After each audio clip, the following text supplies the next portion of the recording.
Hi, I am Pratiksha Srivastav and you are watching Surreal Talks. A warm welcome to you all on the occasion of World Yoga and Music Day. To celebrate the relevance of these timeless traditions and understand the connection between yoga and music, we have Mrs. Rimi Basu Sinha with us. Welcome to surreal talks.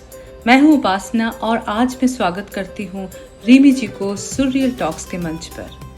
Rimi जी से हमारा प्रश्न है, आज जो yoga day है और music day है, दोनों एक साथ आए हैं, तो हमारा प्रश्न है, हमारे दर्शकों का भी प्रश्न है कि योगा को हम म्यूजिक से कैसे जोड़ सकते हैं। वॉइस ट्रेनिंग में खास करके म्यूजिक के जो वॉइस ट्रेनिंग होता है, वॉइस कल्चर होता है, उसमें योगा का क्या योगदान रहता है या बेनिफिट्स रहते हैं।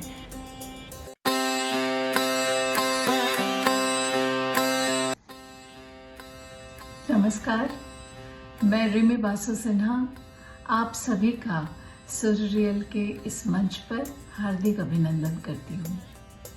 आज पूरा विश्व योग दिवस और संगीत दिवस एक साथ मना रहा है।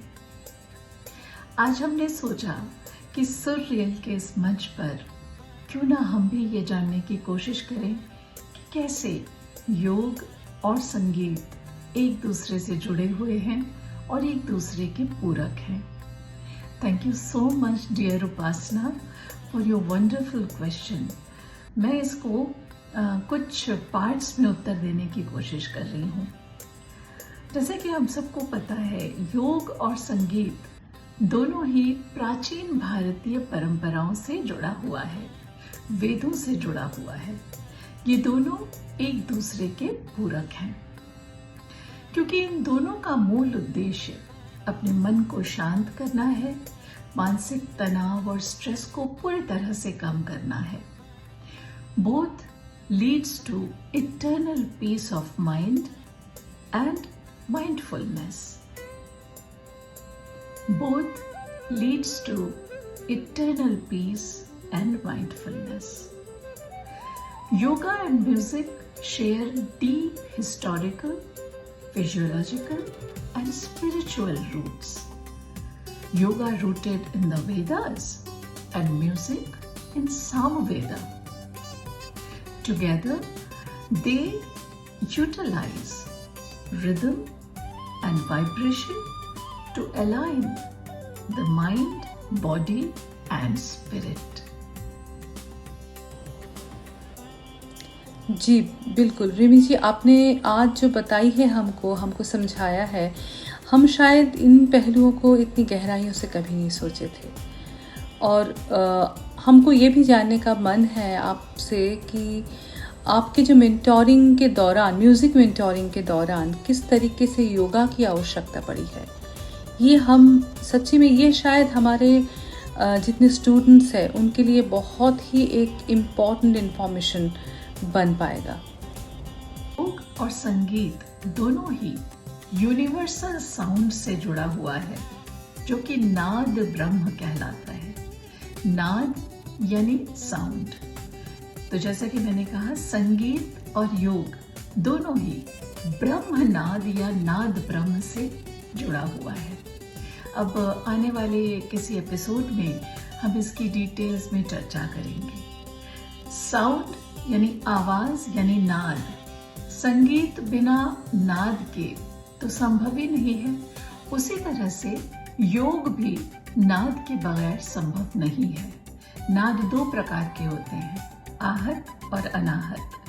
हम अगले एपिसोड्स में जरूर इस पर विचार करके आपको पूरा जानकारी देंगे, और हम आपसे भी जानना चाहेंगे कि इस बारे में आपके प्रश्न क्या है। प्रयोगात्मक जहाँ तक है उपासना, तो मैं ये बताना चाहूँगी कि हम सब योग, मैं 20-25 वर्ष से योग साधना में रही हूँ, सीखा है मैंने।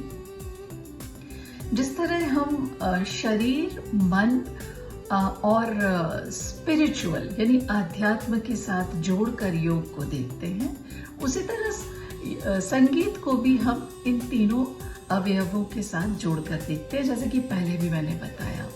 अब प्रयोगात्मक क्या है? योग का एक महत्वपूर्ण अंश है प्राणायाम, यानी ब्रीदिंग। अब संगीत बगैर ब्रीदिंग के तो संभव ही नहीं है। तो योग या प्राणायाम हमें जो भी ब्रीदिंग टेक्निक्स सिखाती है, उन सब का, विश्वास करिए, संगीत में महत्वपूर्ण योगदान है। अगर आपके पास सांस नहीं है, यानी प्राण नहीं है, सांस नहीं है, तो आप क्या ही संगीत गाएंगे। अगर आपके साथ आपके हाथों में लचक नहीं है, तो आप क्या ही कोई वाद्य बजाएंगे।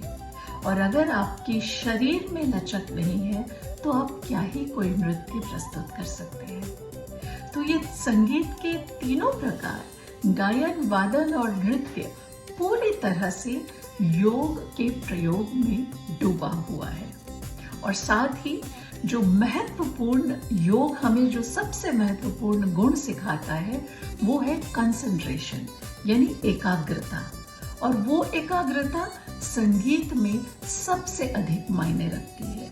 यूं तो हर काम में, जीवन के हर काम में एकाग्रता मायने रखती है, और संगीत में तो विशेष रूप से मायने रखती है। इसके साथ योग की अगर आप बात करो, तो एकाग्रता जहां एक ओर आपके जीवन के हर कार्य में एकाग्रता की आवश्यकता होती है और ध्यान की आवश्यकता होती है, यानी कि आपका कोई भी काम एक मेडिटेटिव स्टेट से जुड़ा हुआ होता है, संगीत भी बिल्कुल उसी तरह से एक ध्यान यानी मेडिटेशन के साथ जुड़ा हुआ होता है। आप जितना रियाज, जितनी प्रैक्टिस करते हैं, वो सब कुछ आपकी एकाग्रता और ध्यान से जुड़ा हुआ है, जो कि योग का एक अभिन्न अंग होता है।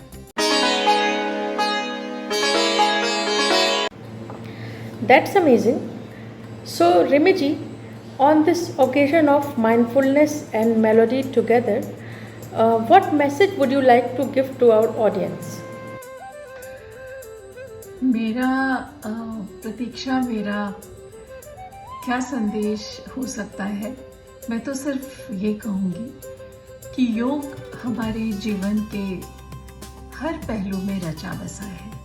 संगीत प्रकृति के कण कण में रचा बसा है। जीवन का ऐसा कौन सा क्षण है जहाँ संगीत नहीं है? जीवन में ऐसी कौन सी विधा है जहाँ योग नहीं है?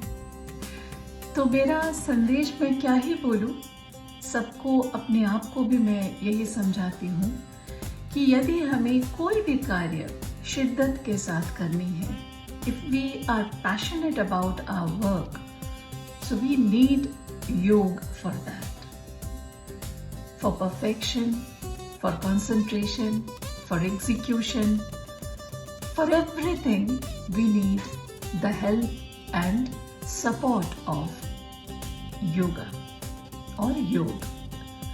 और जहाँ तक संगीत की बात है दोस्तों, संगीत तो हमारे जीवन में ऐसा घुला मिला रहता है, चाहे वो शास्त्रीय संगीत हो, उपशास्त्रीय संगीत हो, फिल्मी संगीत हो, लोकगीत हो, लोक धुन हो, विश्व का कोई भी संगीत आपको आनंदित करता है। जैसे कि आप लोगों ने उपासना, प्रतीक्षा शुरू में ही कहा, प्रकृति कण कण में अपना संगीत बिखेरे हुए है और हम अपनी यौगिक पावर से उस संगीत को अपने अंदर समेट सकते हैं। आप सबको मेरी ओर से आज के दिवस की फिर से ढेर सारी शुभकामनाएं। आप लोग स्वस्थ रहिए, खुश रहिए, यही मेरी कामना है। बहुत बहुत धन्यवाद। बहुत बहुत धन्यवाद रिमी जी, हमारे मंच पर आने के लिए और हमसे अपना अनुभव साझा करने के लिए और हमारे दर्शकों को काफ़ी सारी जानकारी देने के लिए। So once again, wishing you all a very happy and healthy Yoga and Music Day, and stay tuned with Surreal Talks.